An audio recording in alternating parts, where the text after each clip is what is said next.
नमस्कार, संवाद बाय समक्षमध्ये तुमचं पुन्हा एकदा स्वागत. अक्षय, मला सांग, तू तुझ्या आईशी जास्त कनेक्टेड आहेस का वडिलांशी कनेक्टेड आहेस?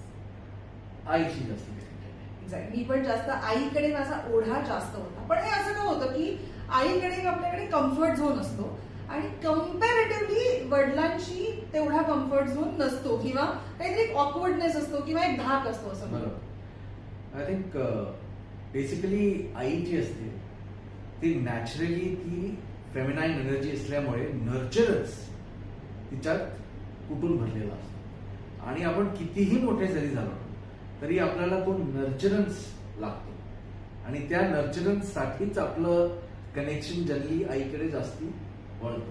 कारण आयुष्यामध्ये कितीही चॅलेंजेस आले आणि आपण आपल्या आई वडिलांची डिस्कस केलं, वडिलांची मॅस्क्युलिन एनर्जी असल्यामुळे हा मग काय झालं, काय करणार आहेस पुढे, हे ऐकायचं नसतं आपल्याला. आपल्याला आईचं ते विचारणं ऐकायचं असतं.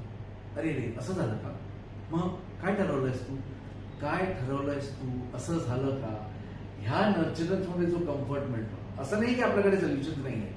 सोल्युशन आहे. तुम्ही 10 वर्षाचे असा, 40 वर्षाचे असा किंवा 60 वर्षाचे असा, आईचा तो नर्चरन्स हवा असतो. म्हणूनच आपलं कम्फर्ट जरा आईकडे जास्त. एक्झॅक्टली. हा नर्चरन्स जो आपण म्हणतोय, मला वाटतं काय रे काय झालं किंवा बरं आहे ना सगळं किंवा काय करायचं ठरवलंय, काही त्रास होतोय का, हाच आईचा एक आपल्याला कम्फर्ट करणारा संवाद असतो जो आपल्याला तिच्याशी वाटेल तसं बोलायची मुभा देतो. पण बऱ्याच वेळेला असं होतं की सगळे आरडे ओरडे चिडचिड ही सगळी आईवरती जास्त असते, बाबांवरती तेवढी केली जात नाही. कारण की पण त्याच्या अगेन्स्ट आपण असंही म्हणू की जे वडील खूप काय म्हणतात कम्युनिकेशन ज्या मुलांमध्ये आणि वडिलांमध्ये असतं त्यांच्यामध्ये हा प्रॉब्लेम नसतो. म्हणजे काही जण बाबांकडे एवढा जास्त असतो किंवा बाबांशी संवाद ज्यांचा अत्यंत उत्तम असतो त्यांच्यामध्ये हा प्रॉब्लेम नसतो.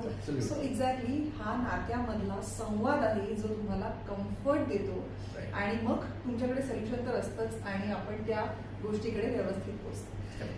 तर हाच तर आहे संवाद बाय समक्ष, स्वतःला स्वतःशी जोडणार.